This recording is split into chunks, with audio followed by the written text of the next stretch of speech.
Bismillahirrahmanirrahim. Assalamualaikum warahmatullahi wabarakatuh. Selamat siang, salam sejahtera bagi kita semua. Bapak Ibu yang saya hormati, adik-adik mahasiswa yang saya banggakan. Pertama sekali saya ingin mengucapkan selamat datang dan terima kasih yang sebesar-besarnya kepada pembicara kita pada siang hari ini, Profesor Sri Widiantoro, yang telah meluangkan waktunya di tengah-tengah kesibukan beliau untuk berbagi pengetahuan bersama kepada kita semua. Mudah-mudahan pertemuan kita pada siang hari ini mendapat manfaat khususnya bagi adik-adik mahasiswa kita. Berikutnya rangkaian acara pada siang hari ini merupakan salah satu dari seri diskusi yang dilaksanakan oleh Ikatan Alumni Geofisika dan Meteorologi Institut Teknologi Bandung.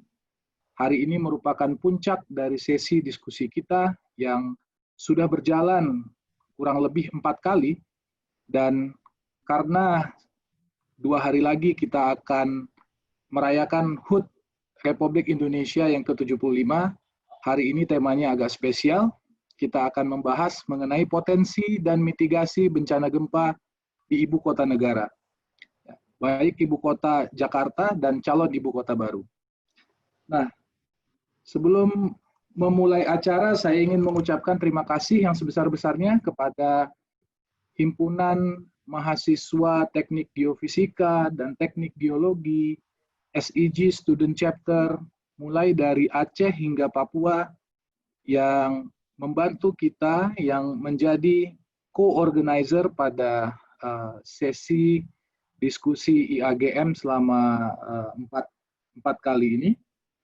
Dan izinkan juga saya mengucapkan selamat datang kepada Bapak Ibu sekalian yang hari ini bergabung bersama diskusi ini. Adik-adik sekalian, adik mahasiswa, panitia menyiapkan souvenir bagi adik-adik yang berani bertanya, ya. Jadi selama diskusi nanti siapkan pertanyaan terbaik adik-adik, dan nanti ketika sesi Q&A, sesi tanya jawab, silahkan ditanyakan. Panitia menyiapkan hadiah yang menarik untuk adik-adik yang berani bertanya. Selain itu, bagi para peserta, panitia juga menyiapkan e-certificate. Tetapi ada syaratnya, peserta yang berminat untuk mendapatkan e-certificate, kita minta untuk menuliskan resume dari diskusi pada siang hari ini, minimal 100 kata. Jadi link untuk mengirimkan resume nanti akan dikirimkan ke chat masing-masing. Silahkan nanti rekan-rekan lihat. Materi presentasi juga Prof. Ilik tadi sudah setuju untuk dibagikan kepada para peserta. Nanti linknya akan kami kirimkan di chat. Nah, sekali lagi saya ingin mengingatkan, demi kelancaran diskusi kita pada siang hari ini, saya harapkan para peserta dapat mengikutinya dan nanti dapat mengaktifkan fitur raise hand ketika sesi tanya jawab berlangsung. Baik, tanpa berlama-lama lagi, kepada Profesor Sri Widiantoro, pembicara kita pada siang hari ini, kami persilahkan untuk menyampaikan materi mengenai potensi dan mitigasi bencana gempa di ibu kota negara. Pada Prof. Ili dipersilahkan dengan hormat. Terima kasih, Saudara Husni. Saya akan share slide saya. Semoga bisa dilihat. Sudah bisa dilihat ya? Bisa, Pak. Ya, terima kasih. Sekali lagi, pertama-tama saya mengucapkan terima kasih kepada IAGM untuk inisiatif seri webinar ini, dan sekali lagi terima kasih untuk Profesor Tommy Firman, senior kami di ITB yang sudah berkenan bergabung, juga Pak Rahmat Riono dari BMKG, kolega dosen maupun mahasiswa, baik di dalam maupun luar negeri. Saya lihat ada Saudara Benny di London, Nando ini di Kyushu ya, Reksa di Canberra, Kadek di Kaus. Luar biasa kita bisa bertemu melalui seminar seperti ini. Baik Bapak Ibu, tanpa berpanjang-panjang, juga adik-adik, tadi saya lihat banyak mahasiswa, saya akan share tentang yang diminta oleh panitia, potensi dan mitigasi risiko gempa di ibu kota negara, baik Jakarta atau calon ibu kota negara di Kalimantan Timur. Tentu ini topik yang sangat luas ya, disampaikan dalam 30 menit, barangkali hanya dapat permukaannya saja. Jadi saya akan lebih fokus membahas ini dari sisi bidang studi saya, seismologi.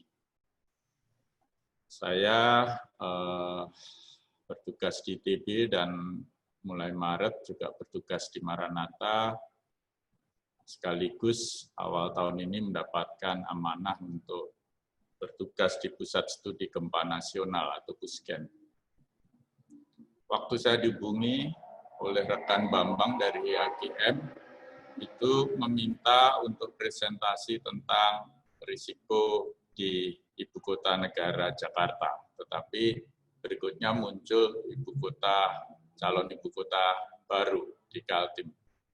Oleh sebab itu, sekalian saya akan mempresentasikan tentang Jakarta dan Kaltim. Tentu kalau Jakarta sudah cukup banyak publikasi yang kami hasilkan, namun kalau Kaltim masih dalam tahap awal, terutama akuisisi data dalam 2-3 tahun terakhir ini, nanti akan saya sampaikan detailnya.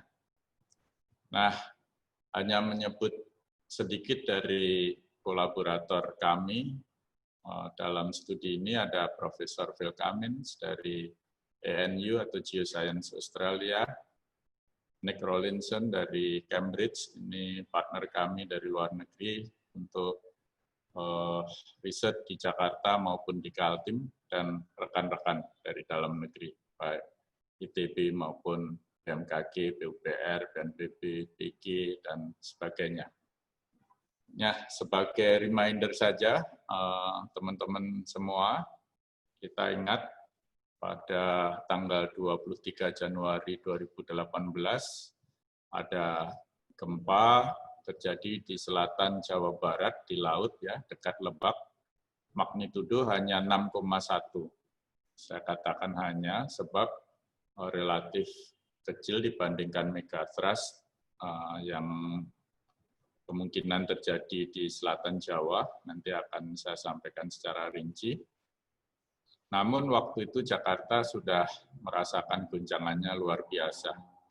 MMI intensitas sampai 4 atau bahkan 5. Jadi ini suatu peringatan yang harus kita cermati, karena magnitudo 6,1 itu kalau di laut sebenarnya relatif kecil, karena megathrust di selatan Jawa konon diperkirakan bisa mencapai 9 atau 8,9, artinya 30.000 kali kekuatan gempa Lebak ini. Nah, dari studi paleomagnetik itu, paleo tsunami, itu diperkirakan periode ulangnya 500 tahunan. Salah satunya studi oleh Pak Eko dari LIPI. Nah, dalam masa COVID ini, saya menyempatkan diri menulis paper, Bapak Ibu, tentang seismic gap yang ada di selatan Jawa bersama rekan-rekan, ada Saudara Pepen dan teman-teman yang lain. Karena dari hasil relokasi gempa bumi, kita lihat di sini bahwa ada tempat-tempat yang relatif sepi dari gempa yang saya kasih shading warna merah ini. Ini apakah seismic gap atau slow slip, jadi subduksi yang jalan tapi pelan-pelan, sehingga tidak banyak gempa di situ. Itu kami bahas dan kami submit ke Scientific Reports, itu salah satu Nature Publishing Group Journal, dan syukur setelah 2 kali revisi, hasil revisi terakhir, minor revision, sudah kami submit, semoga dalam waktu dekat bisa publish.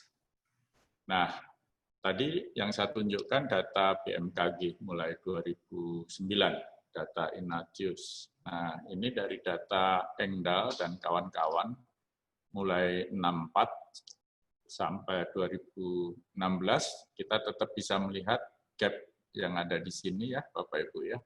Ada tempat-tempat di mana gempanya sedikit di selatan Jawa. Nah, ini kemungkinan besar terjadi locking gitu. Dan peta Pusgen juga sudah menunjukkan adanya beberapa zona mega thrust event ya, dan di selatan Jawa yang dikasih warna merah ini cukup panjang. Kalau masing-masing segmen itu berpotensi mengenerate gempa dengan magnitudo 8,7, tetapi kalau 3 segmen ini pecah beruntun seperti yang terjadi di Tohoku 2011, itu bisa menimbulkan gempa dengan magnitudo 9 atau 9,1. Ini yang saya sebutkan tadi, peta atas itu peta Jepang yang kami miringkan ke kanan sehingga mirip dengan peta kita, Sumatera dan Jawa. Dan kita masih ingat persis tahun 2011 di sini terjadi gempa yang di luar dugaan para ahli gempa Jepang. Karena di area ini sebelumnya maksimum magnitude yang pernah terjadi itu 8,1 yang recorded. Tapi sebenarnya ada studi dari Paleo Tsunami juga bahwa return period gempa besar di Tohoku itu sekitar 800.000 tahun itu bisa menimbulkan gempa magnitudo 9, dan ternyata itu terjadi di 2011. Kita menyaksikan ya 3 zona rupture pecah beruntun, dan di Indonesia ini kita punya potensi di depan Sumatera sudah terjadi ya di 2004, 2005, 2007. Masih meninggalkan gap di sini, dan di Jawa ada meskipun tidak sebesar di Sumatera tahun 94, 2006, kita masih ingat tentunya 2006. Nah, sebenarnya potensi di Jawa ini tidak kalah tinggi dibandingkan di Jepang. Nah, apakah di sini nanti kita tidak tahu persisnya, tetapi potensi itu ada. Saya meminta Dr. Abdul Muhari, rekan kita, Bung Aam, untuk mensimulasikan tinggi tsunami kalau terjadi gempa di selatan Jawa Barat, 1 segmen pecah dengan magnitudo 8,7. Itu kita lihat di sini tinggi tsunami maksimum hampir 9 meter ya. Itu terjadi di kira-kira di Selat Sunda sini. Nah, kalau 3 segmen beruntun pecah itu dengan magnitudo 9,1 atau 9 ya, ini magnitudo 9, maka yang di bagian Jawa Tengah, Jawa Timur juga tinggi ya. Kalau yang tadi rendah, kalau pecahnya bersama di bagian Jawa Timur juga ada yang mencapai hampir 9 meter. Ini menggunakan sumber megathrust dari Pusgen. Bagaimana kalau menggunakan sumber lain, misalnya menggunakan hasil inversi data GPS seperti yang dilakukan oleh Hanifa, ini Mbak Rahma ya, waktu PhD di Jepang dulu.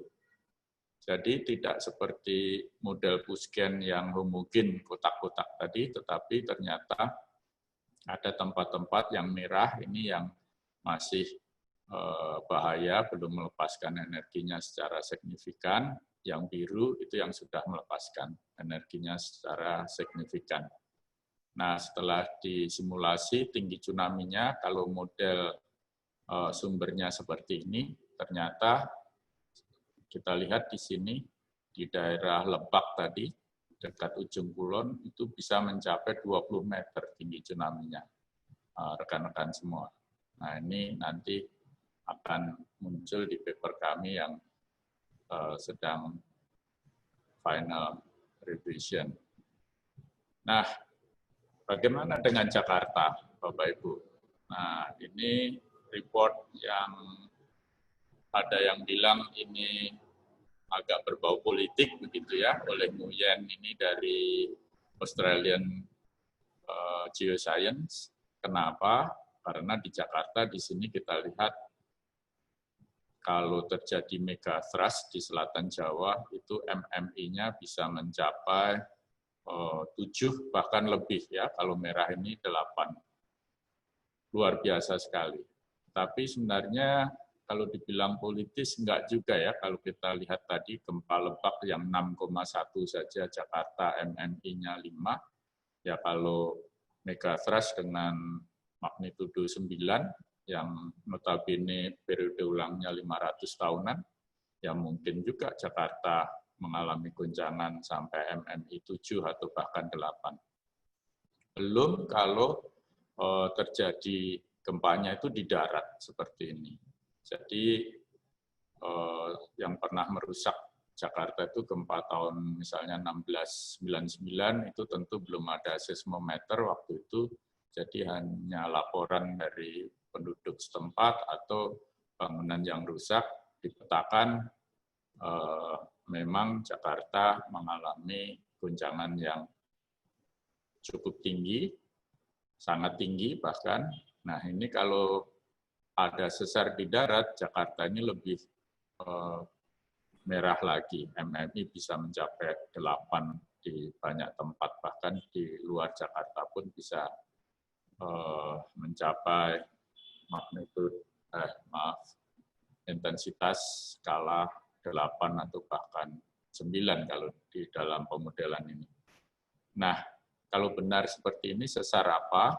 Nanti kita lihat apakah itu sesar baribis, aktivitasnya seperti apa, kita akan lihat. Ini hasil dari Pak Indra Gunawan yang dipublish tahun kemarin ya di Journal of Geodynamics, menunjukkan memang ada compression rate ya, dilatasi, tapi kalau minus berarti kompresi yang cukup tinggi yang di tempat-tempat warna hitam ini, Bapak Ibu. Warna hitam ini sedang mengalami kompresi. Kita kenal kalau ini kira-kira sesar mandiri ya.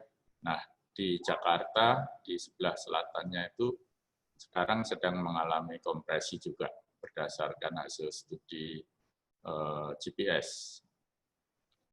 Untuk itu kami bekerja sama dengan MyPark itu memasang 7 borehole seismometer yang warna biru ini selama setahun, Bapak Ibu, adik-adik.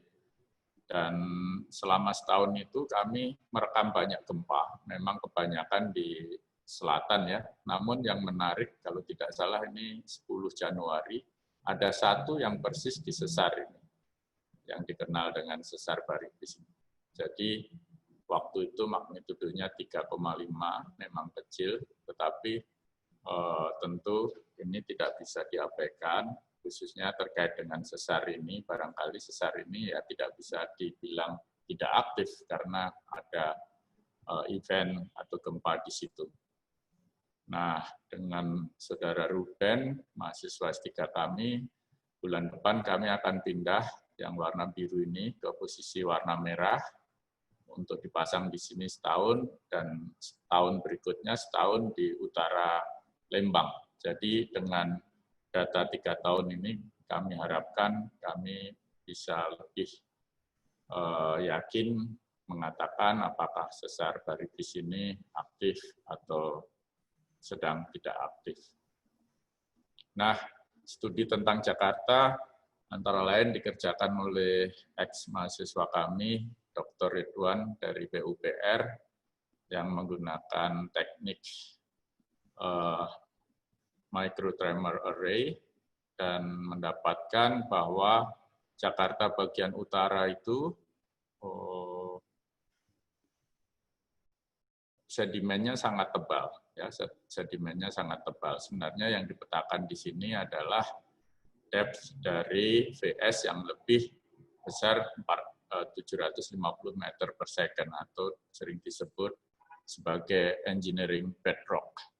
Jakarta itu tebal sekali, yang bagian utara mencapai 700 meter, yang selatan itu kira-kira 350. Artinya apa?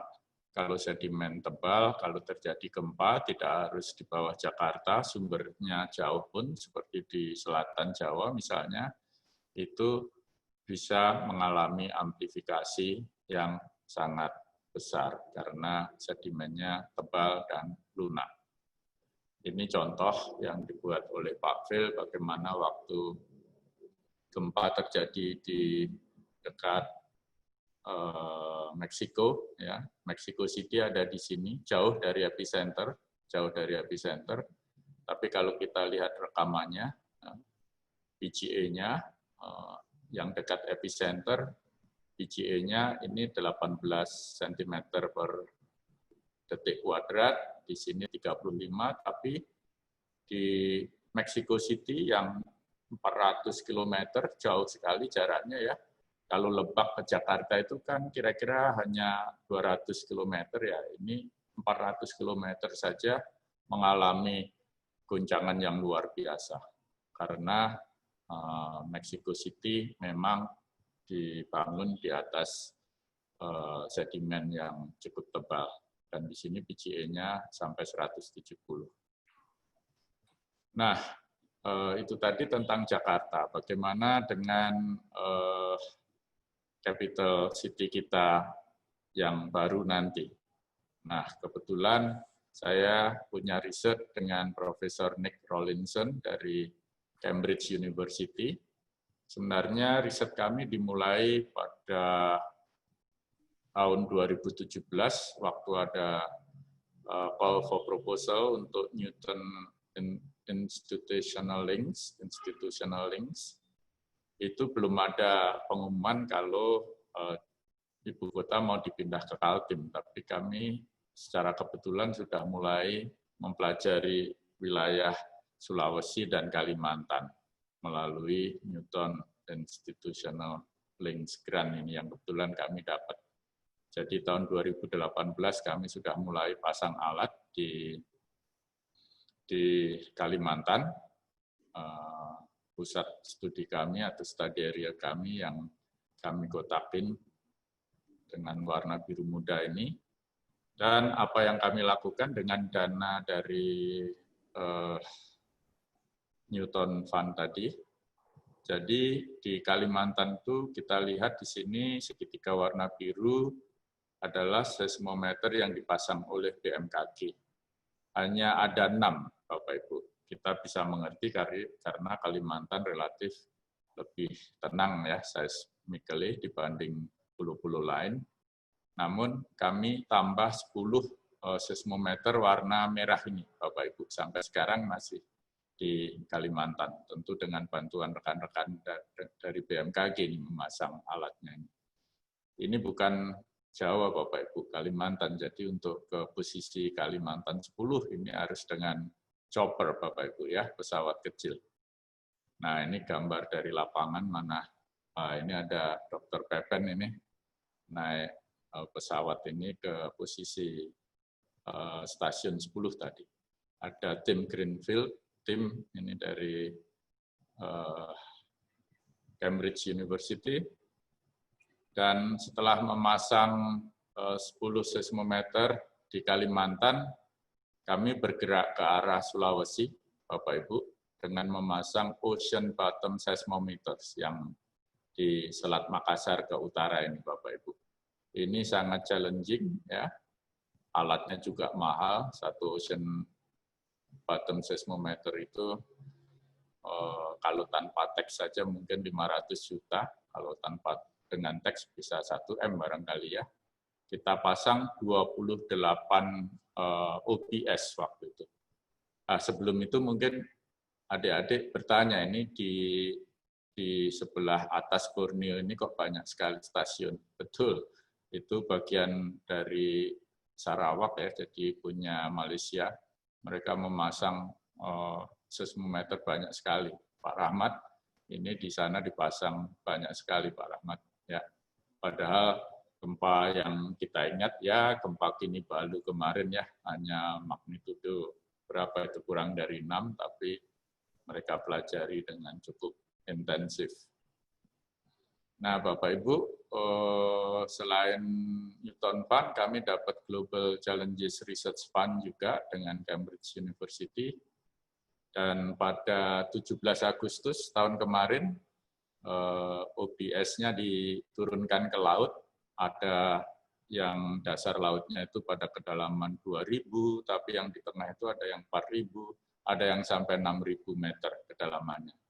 Ini teman-teman, ini sepertinya Dr. Ramdan dari BMKG ini, upacara bendera di kapal Geomarin 3, Bapak Ibu, selama 10 hari, mendeploy 27 OBS, dan 6 Agustus kemarin mulai diambil. Mengambilnya dengan kapal BGP ini, lebih kecil, tapi lebih lincah saya dengar. Sampai sekarang, ini tanggal 6, sekarang tanggal 15, jadi hari ke-10 masih di laut. Mestinya pulang hari ini, tetapi sampai hari kemarin itu baru didapat 11 OBS yang bisa diangkat seperti ini, Bapak Ibu. Ternyata sulit sekali medannya, diperkirakan karena di dasar laut selama 1 tahun itu banyak yang terkubur oleh sedimen lunak ya, sehingga sangat sulit ditarik ke atas.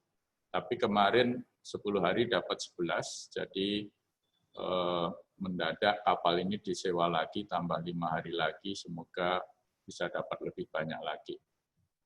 Sewa seharinya lumayan Bapak Ibu, 100 juta. Jadi kalau nggak punya partner, susah kita riset semacam ini. Nah, itu yang di segitiga merah ini, dan kami akan memasang di Sulawesi, sebenarnya alatnya sudah sampai dari Cambridge, tapi karena COVID jadi terhambat, belum bisa kami pasang di segitiga warna hijau ini. Namun nantinya Bapak Ibu dengan penambahan begitu banyak seismometer, baik di darat maupun di laut, tentu kita berharap bisa mempelajari struktur bawah permukaan di Kalimantan, Sulawesi, dan khususnya juga Kalimantan Timur, ya, lokasi ibu kota baru nanti dengan lebih baik. Nah, tahun ini kami kemarin submit Newton Fund Impact Scheme terkait dengan improving the earthquake resilience of Indonesia's new capital city. Langsung judulnya ini, karena kita sudah tahu memang akan dibangun di sana. Jadi kenapa Kalimantan dan Sulawesi? Waktu Newton Fund pertama itu kami diketahui oleh reviewer Eropa sebenarnya. Belajar gempa kok di Kalimantan katanya ya. Tapi Profesor Nick Rawlinson bisa meyakinkan bahwa Kalimantan itu penting dipelajari karena meskipun tidak seaktif gempanya dengan pulau lain, tetapi belum banyak yang tahu. Dan ya kok kebetulan ada rencana membangun ibu kota baru di sana. Tapi tentu ya kalau Sulawesi jelas gempa Palu kemarin yang sangat mengagetkan dunia, terjadi super shear di sana, lempeng bergerak sangat cepat gitu ya. Dan tentu sekarang ini menjadi isu bahwa ibu kota ada rencana dipindah ke sana, dan Kalimantan saya sampaikan tadi masih boleh understood, ini bisa dimengerti karena tidak terlalu aktif, tidak terlalu dipelajari, meskipun dipasang seismometer tapi tidak banyak. Sekarang sudah cukup banyak dengan riset kami. Kalau Sulawesi jelas ya, itu sangat kompleks, kita punya Palu Koro ya, dan sesar-sesar lain, sambungan Palu Koro ke arah selatan ya. Dan earthquake seismology, kebetulan bidang kami, dan seismic imaging, ini belum diaplikasikan di Kalimantan. Harapan kami akan memberikan better understanding ya untuk tektonik aktif di Kalimantan maupun Sulawesi. Nah, ini peta Pusken, Bapak Ibu, yang lama itu tahun 2010, yang baru tahun 2017. Meskipun sekilas mirip, tetapi sebenarnya ada beberapa perbedaan tentunya. Bagi yang tidak familiar dengan peta ini, warna merah itu menunjukkan PGA tinggi, artinya risiko gempa di situ lebih tinggi. Potensinya lebih tinggi. Seperti di sepanjang sesar Sumatera, ini ada sesar Cimandiri, Lembang, ini Palu Koro tentu ya. Di timur ada Sorong Fault. Nah, kalau kita lihat Kalimantan, memang relatif warna kuning pun nggak ada ya. Tapi bukan berarti juga bebas, karena ada gempa juga terjadi di Kalimantan Timur beberapa waktu yang lalu ya. Namun memang tidak seberat pulau-pulau lain.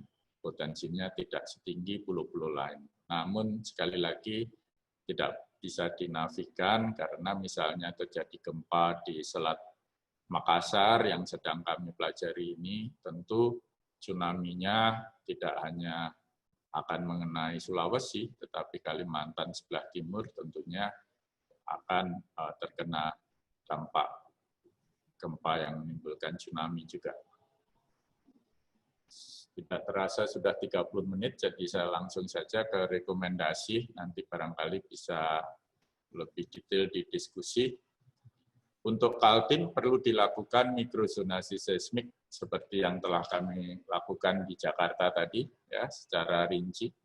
Ini perlu untuk memperkirakan respons lapisan tanah, ya. Kalau terjadi gempa seperti apa. Tentu di sana belum dilakukan seintensif yang kami lakukan di Jakarta. Jadi riset kami dengan Cambridge tadi harapannya bisa memulai itu. Data sekarang sudah mulai kami kumpulkan, sudah mulai diolah oleh Pak Zulfakrisa dan teman-teman. Tentunya itu nanti akan memberikan informasi yang sangat penting. Perlu penguatan penambahan instrumen untuk Inatius, khususnya di Selat Makassar. Barangkali Pak Rahmat Riono bisa menjelaskan sekarang ada berapa di sana. Karena sekali lagi meskipun gempanya bukan di Kalimantan, tapi bisa saja dampaknya sampai ke Kalimantan, terutama kalau terbangkitkan tsunami. Dan tentu perlu penguatan earthquake early warning system, yang ini tidak mudah, Inatius pun tidak mudah, tsunami early warning system tidak mudah, apalagi earthquake early warning system. Kalau tsunami biasanya masih ada waktu untuk warning, kalau earthquake ini hitungan detik Bapak Ibu ya, kadang kurang 1 menit sudah sampai gelombang shear-nya. Jadi kita memanfaatkan selisih waktu tiba gelombang P dan gelombang S. Tapi seperti di Jepang, earthquake early warning system sudah dikembangkan cukup lama, sehingga kalau Shinkansen atau kereta cepat itu sedang meluncur dan ada gempa dengan ambang batas tertentu PGA-nya, maka secara otomatis Shinkansen itu akan berhenti dengan pelan-pelan ya tentunya. Nah, di Indonesia sedang dibangun kereta cepat, itu tentunya sangat perlu early warning semacam ini, karena kita di daerah potensi gempa yang sangat tinggi. Untuk Jakarta tentunya mirip, perlu tetap penguatan Inatius, baik buoy maupun submarine instruments ya, di selatan Jawa, dan penguatan earthquake early warning system, tidak hanya di Jakarta sebenarnya, karena gempa Lebak itu juga terasa di Bandung. Saya ingat sekali waktu itu sedang di kampus, gempanya di selatan Lebak 6,1, Bandung juga terguncang, karena Bandung juga di atas cekungan, meskipun sedimennya tidak setebal yang di Jakarta. Demikian Bapak Ibu, rekan-rekan semua, sharing singkat dari saya. Semoga kita bisa detailkan dalam diskusi berikut. Terima kasih. Baik, terima kasih Pak Ili atas presentasi yang sangat menarik. Saya sendiri banyak mencatat apa yang Pak Ili sampaikan tadi.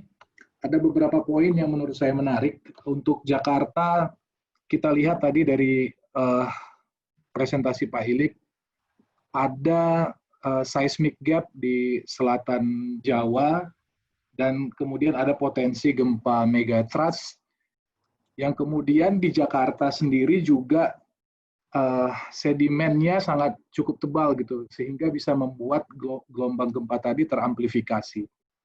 Tadi Pak Ili juga menunjukkan bahwasannya kita belum sedang dalam proses memahami bagaimana potensi gempa khususnya di Pulau Kalimantan, calon ibu kota baru.